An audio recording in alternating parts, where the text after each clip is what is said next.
उत्तराखंड में मची तबाही के बाद फिलहाल स्थिति जो है वो काबू में नजर आ रही है। 3 जगहों पर बादल फटने के बाद हालात बिगड़े थे। राज्य में आई आपदा से अब तक 13 लोगों की मौत की खबर सामने आ रही है। पुलिस और एसडीआरएफ की टीम ने राहत बचाव कार्य किया। गृह मंत्री अमित शाह ने भी आपदा पर अब जीत लिया है। केंद्र सरकार ने राज्य सरकार को हर संभव मदद का आश्वासन दिया है। केदारनाथ में फंसे तीर्थ यात्रियों को रेस्क्यू किया जा रहा है। आपदा प्रभावितों के हर संभव मदद का आश्वासन दिया गया है। ये बड़ी खबर आप तक पहुंचा रहे। प्रभावितों को सुरक्षित स्थान पर पहुंचाने का सिलसिला लगातार जारी है। आपदा के बाद लोगों से सावधानी बरतने की अपील की जा रही है। मौसम को ध्यान में रखते हुए ही पहाड़ों पर यात्रा करने की अपील की जा रही है। फिलहाल पहाड़ों पर हालात नाजुक बने हुए हैं और इसीलिए लोगों से अपील की जा रही है कि आप मौसम का अपडेट लेकर ही पहाड़ का रुख करें, पर्वतीय क्षेत्रों का रुख करें। क्योंकि आपको बता दें, बीते दिन पहले जिस तरीके से तस्वीरें सामने आई थी, वहां पर किस तरीके के हालात जो है वो बनते हुए नजर आए थे। लगातार हुई बारिश के बाद कई क्षेत्रों में नुकसान की खबरें सामने आई थी। केदारनाथ का जो पैदल मार्ग है, वहां पर बादल फटने की वजह से हालात जो है बेकाबू होते हुए नजर आए। फिलहाल स्थिति सामान्य बनी हुई है, लेकिन रेस्क्यू ऑपरेशन लगातार जारी है। वहां पर जो यात्री फंसे हुए हैं, उन्हें सुरक्षित स्थानों पर पहुंचाने का काम किया जा रहा है टीम द्वारा। और इसी बीच आपको बता दें, केंद्र सरकार ने भी अपडेट लिया है। अमित शाह ने अपडेट लिया है राज्य से कि आखिर किस तरीके के हालात फिलहाल बने हुए हैं और साथ ही केंद्र से हर संभव मदद का भरोसा राज्य सरकार को दिया गया है। वहीं राज्य सरकार प्रभावितों से भी वादा कर रही है कि हर तरह की जो सुविधा है, मदद है, वो पहुंचाने का काम किया जाएगा।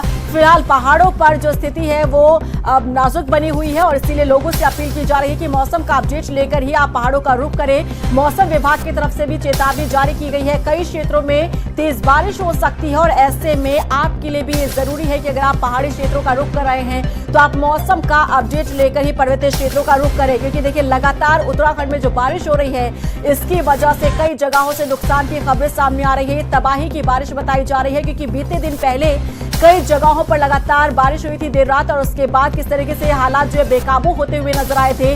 न सिर्फ केदारनाथ बल्कि टिहरी, नैनीताल, तमाम जगहों पर, हरिद्वार में भी कुछ ऐसी तस्वीरें सामने आई थी।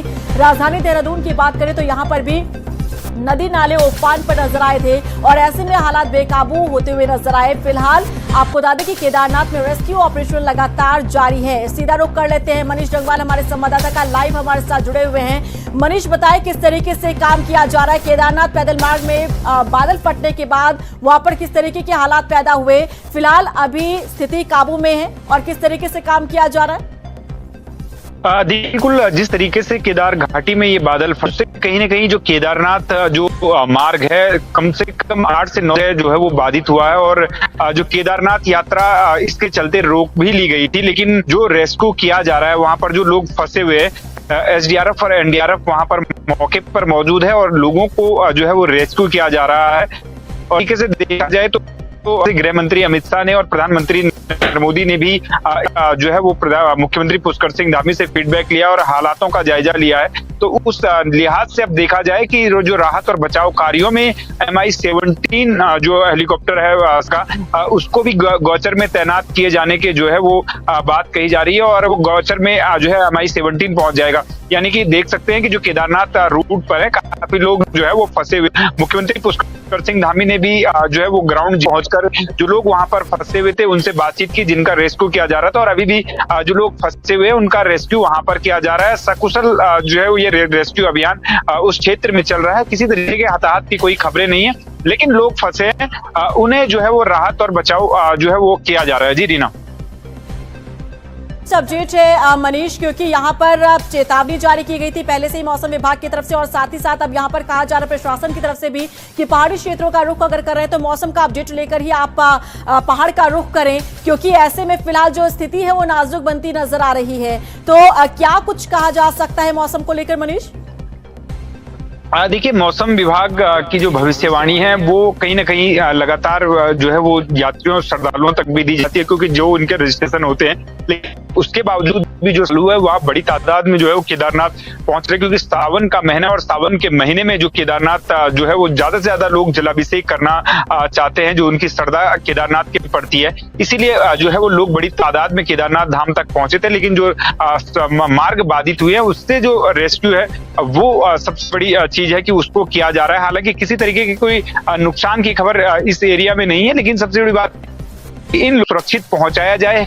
जो लोग हेली पैड के आसपास केदारनाथ में मौजूद हैं उनको कहीं ना कहीं हेलीकॉप्टर के जरिए भी रेस्क्यू किया जा रहा है, और जो उससे नीचे जो पैदल मार्ग पर हैं उनको कहीं ना कहीं एसडीआरएफ और एनडीआरएफ जो है वो पैदल मार्ग से जो है वो रेस्क्यू कर रहा है। और सबसे बड़ी बात यह है कि जो ये केदारनाथ धाम यात्रा के लिए जो कांग्रेस की यात्रा जो है वो भी केदारनाथ जो है वो रूट पर है। लेकिन अब सवाल इस चीज को लेकर उठ रहे कि क्या कांग्रेस की यात्रा जो आज तक जो केदारनाथ पहुंचना था उन्हें वहां पर यात्रा पहुंच पाएगी। तो तमाम जो अटकलें हैं यात्रा को लेकर अब लगाई जा रही है कि आखिरकार कांग्रेस की इस यात्रा का क्या होगा।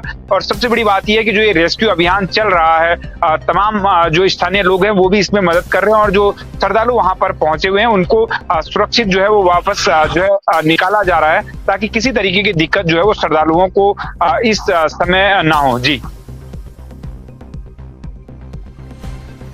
लगातार वो अपने तमाम व्यवस्थाओं को लेकर दावे करता हुआ नजर आता है, लेकिन ऐसी स्थिति से निपटने के लिए अब आगे किस तरह के कदम उठाने चाहिए, क्या इस पर भी अब सोच विचार किया जा रहा है? क्योंकि देखिए हालात यही बताते हैं, क्योंकि उत्तराखंड अगर हम बात करें तो आपदा के लिहाज से बेहद ही संजीदा ये प्रदेश है, और ना सिर्फ मानसून बल्कि बिना बारिश बिना मानसून के भी यहाँ पर आपदाएं आती है। तो ऐसे में अब यहाँ पर आपदा विभाग की बात करें, किस तरीके से आगे कदम उठाने की बात और सोच विचार किया जा रहा है विभाग की तरफ से? देखिए, बिल्कुल विभाग की बात करें तो लगातार आपदा विभाग मॉनिटरिंग कर रहा है, लेकिन जो ग्राउंड जीरो पर है, क्योंकि जो इस रेस्क्यू अभियान में लगे हुए हैं कहीं ना कहीं एसडीआरएफ और एनडीआरएफ की भूमिका महत्वपूर्ण हो जाती है। और क्योंकि ये जो दोनों टुकड़ियां हैं वो कहीं ना कहीं जो जवान होते हैं वो आम लोगों को जो है वो रेस्क्यू करते हैं, और एसडीआरएफ जो है वो पूरी तरीके से इस समय मुस्तैद जो है उसमें नजर आ रही है। और जहां पर भी जो है लोग फंसे हुए होते हैं उनको निकालने का काम एसडीआरएफ करता है। हालांकि आपदा विभाग लगातार मॉनिटरिंग कर रहा है, मुख्यमंत्री पुष्कर सिंह धामी लगातार मॉनिटरिंग कर रहे हैं, और साफ तरीके से अलर्ट रहने के निर्देश भी मौसम को देखते हुए मुख्यमंत्री पुष्कर सिंह धामी ने जो है वो अधिकारियों को दिए। लेकिन सबसे बड़ी बात यह है कि जिस तरीके से जो एक सर्वे आया है उसमें ये कहा गया है कि देश के जो 13 जिले हैं जिनमें सबसे ज्यादा भूस्खलन का खतरा है, उसमें 7 जिले जो हैं वो उत्तराखंड के हैं, और रुद्रप्रयाग और टिहरी पहले दूसरे नंबर पर उसका जो है ये हैं। और जिस तरीके से रुद्रप्रयाग में ये आपदा के जैसे हालात जो है वो नजर आ रहे हैं, जहां पर ये बादल फटा है, उससे कहीं ना कहीं सीधे तरीके से कह सकते हैं कि आखिरकार कैसे इन आपदाओं से बचा जा सकता है। और सबसे बड़ी बात यह है कि मौसम को लेकर है कि मौसम विभाग का जो पूर्वानुमान था वो तो था, लेकिन डॉपलर रडार भी जो है वो कई जगहों पर लग चुके हैं। लेकिन उसके बावजूद भी जो अभी तकनीकी खामी अगर हम कह सकते हैं वो ये है कि सटीक जानकारी इस लिहाज से नहीं मिल पाती कि किस क्षेत्र में किस एरिया में कब कितनी बारिश होगी और कितना जो है वहां पर जो है बारिश होती है, तो क्या कुछ उसके जो है दुष्प्रभाव देखने को मिलेंगे, क्या कुछ नुकसान हो सकता है। अगर ये चीजें अगर थोड़ा सा और अपडेटेड अगर जो है वो लोगों को मिल जाए, शासन प्रशासन को मिल जाए, तो कहीं ना कहीं जो लोग फंसे वहां पर हैं उनको और पहले अगर इस तरीके का अलर्ट चले जाए तो इस तरीके की नौबत ना आए। अब इसी तकनीकी खामियों को और दुरुस्त करने की जरूरत कहीं ना कहीं आपदा प्रबंधन के तंत्र से भी जो है वो नजर आती है। जी।